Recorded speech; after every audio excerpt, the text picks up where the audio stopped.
Fa le miarabantsika indray ry namana malala mijery, miaino manaraka izao fampaherezana afatra avy amin'ny soratra masina izao tenin'Andriamanitra hitondra fiainana, hitondra toky, hitondra fiadanana ho antsika.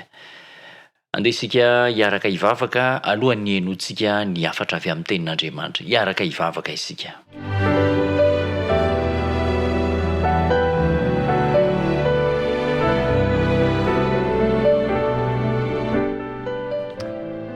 Tombo tsara indrindra ny an-danitro, faly de faly izahay miaona amin'ity fandarana ity, mifampitafa ary indrindra mitondra ny teny fampaherezana, ny teny fanantenana, indrindra ny famonjena avy amin'ny alalan'ny teninao mba hipaka anepon'ny mpiaino tsirairay avy, anepon'ny mpijery. Ka amin'ny alalan'izao fandarana izao dia isy fanapahan-kevitra ho raisina hitondra ho any amin'ny fandresena. Amasin'ny foamam-panahy tsirairay avy vonona hiaino izao fandarana izao ary mitenena fa hiaino anao izahay, hijery anao izay amin'ny anaran'i Jesosy Tompo. Amen.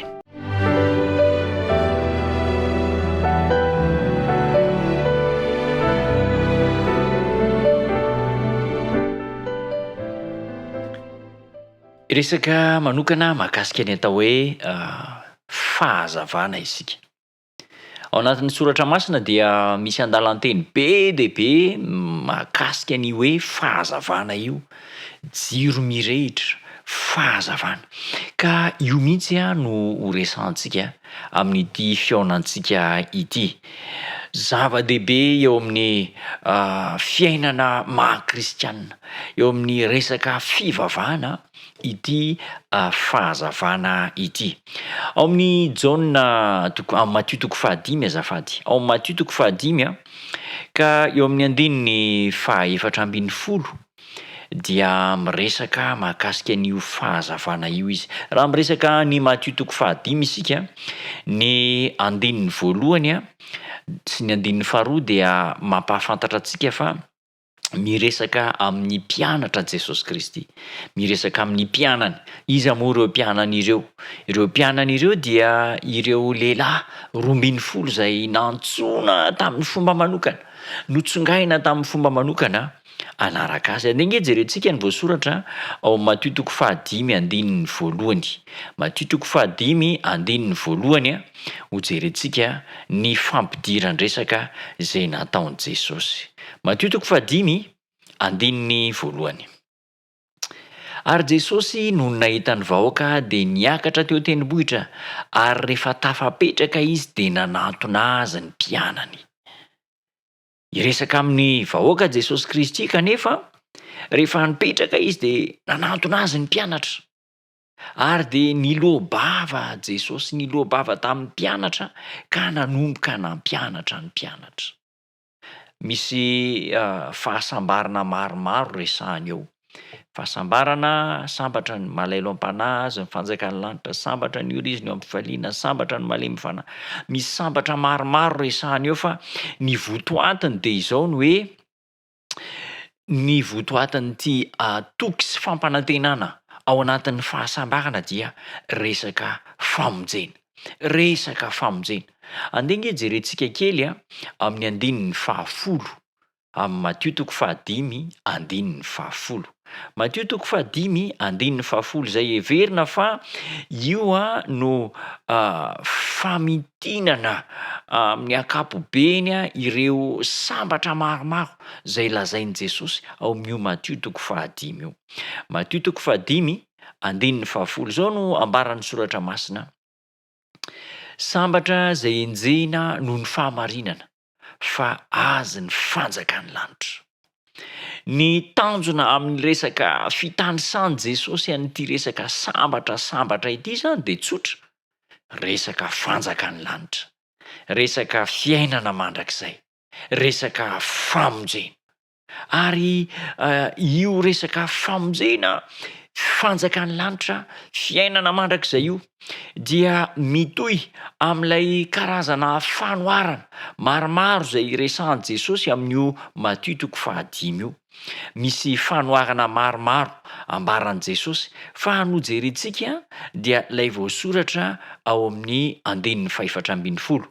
Matthieu toko fahadimy Andininy fa 412. Io zany no resantsika satria any amin'ny soratra masina rehetra manomboka any amin'ny Genesis ka hatrany amin'ny Apokalipsy dia azo lazaina fa miverimberina matetika ity resaka fahazavana, ity resaka jiro fahazavana ity.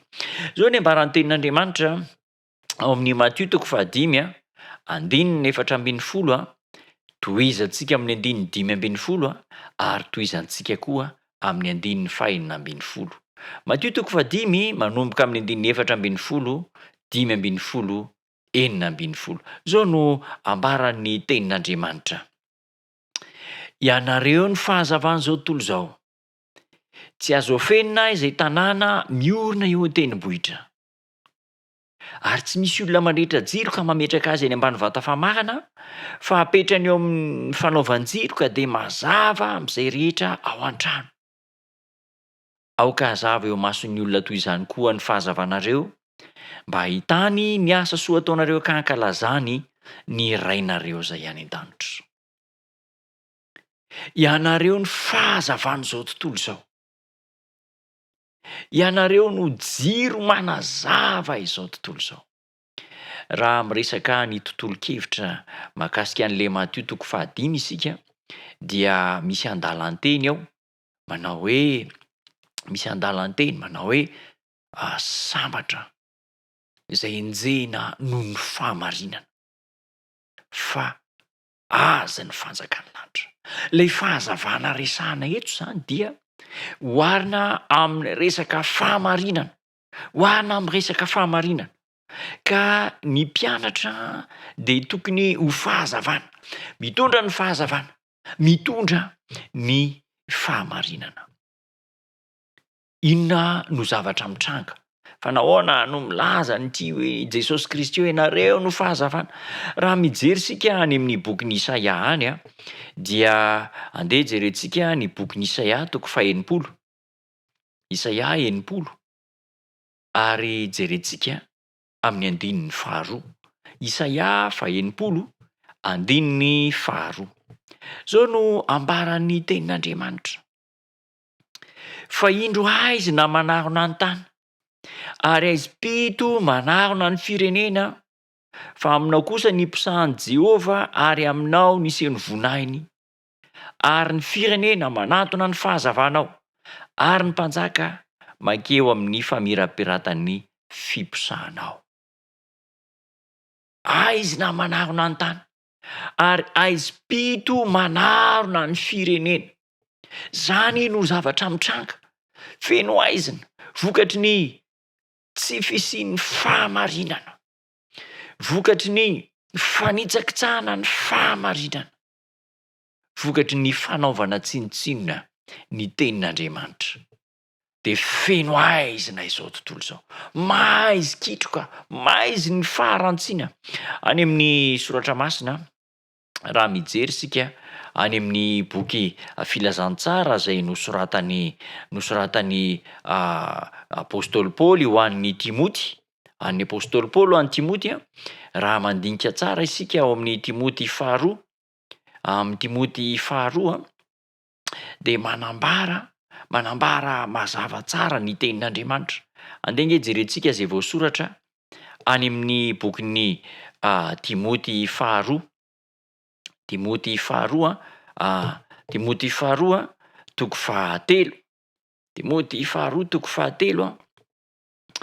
dia manambara mihitsy ny soratra masina ao amin'izany tenin'Andriamanitra izany fa misy toe-javatra be dehibe izay azo lazaina fa mahatonga izao tontolo zao ho ao anatin'ny faharatsiana sy ao anatin'ny fahampitena tanteraka. Andeha jerentsika zay voasoratra ao amin'ny Timoty 2:7. Timoty 2:7 manomboka amin'ny 1.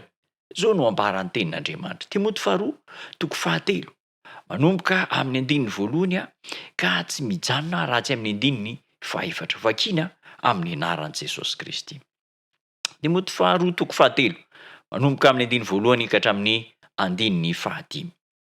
Aoka ho fantatrao zao fa any amparany any de hisy andro mahory.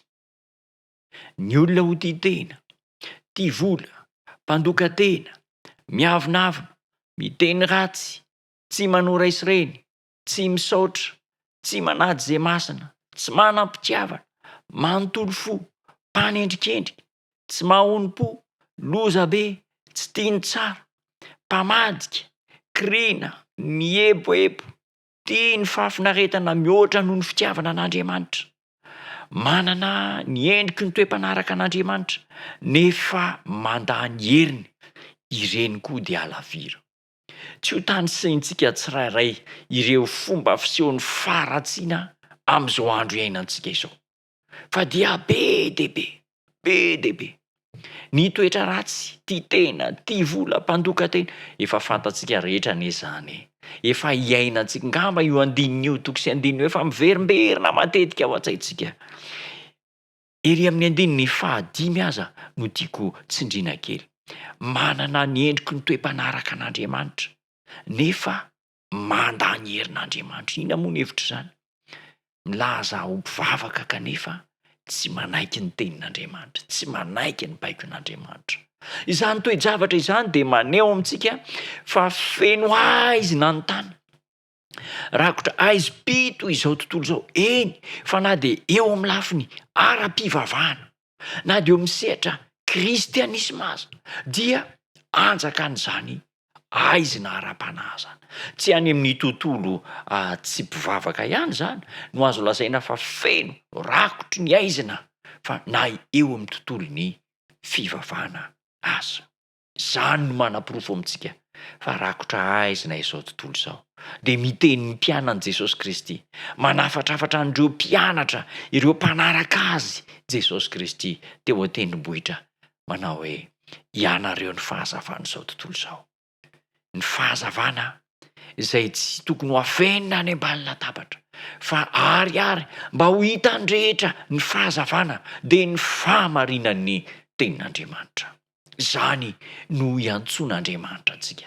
Ianao mijery, ianao miaino manaraka izao fandarana izao, dia antson'Andriamanitra. Tsy ny mpianatra irery ihany, fa isika ihany koa antson'Andriamanitra. Ianao ny fahazavana izao tontolo izao. Ianao no tokony ho mpitondra ny fahazavan'ny fahamarinan'ny tenin'Andriamanitra.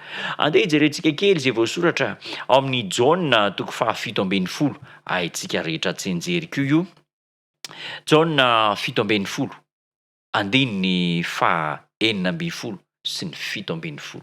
Jaona 7:20, andininy 9:20 sy ny 7:20. Zao no anambaran'ny tenin'Andriamanitra, vakina amin'ny anaran'i Jesosy. Tsy naman'izao tontolo izao izy, tahaka tsy naman'izao tontolo izao ihany koa.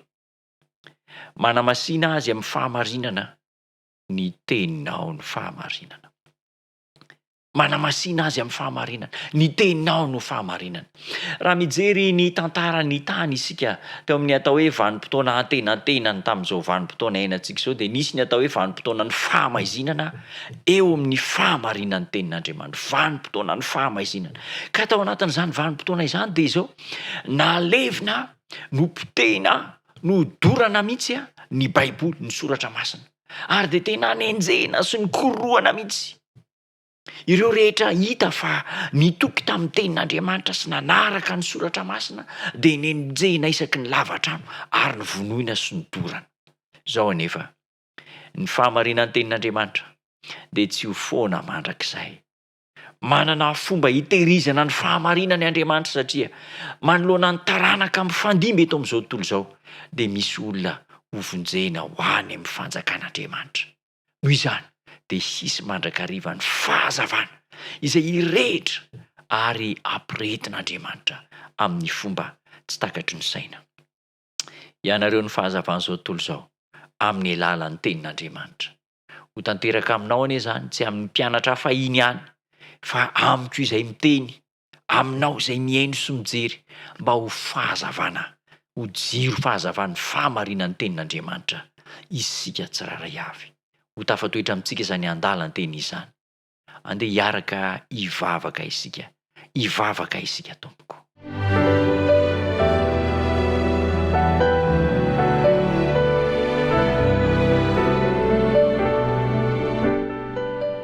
tomponay tsara indrindra ny an-danitro misaotranao izay fa nantsoinao mba ho fahazavana hitondra ny fahamarinany teninao amin'ny tenanay tsiraray avy, hitondra n'izany fahamarinany fahazavana ho amin'ny tokantranonay, hitondra ny fahazavana ho amin'ireo mpiara-miasa aminay, hitondra ny fahazavana amin'izao tontolo izao. Tompo tsara misaotranao satria miantefa aminay ny teninao, satria tianao izahay. Ho raisinay ny fahazavan'ny teninao, iainanay ny fahazavan'ny teninao, ary ampitaina amin'izao tontolo izao ny fahazavan'ny teninao. Amin'ny anaran'i Jesosy Kristy no hanonana ny vavaka. Amen.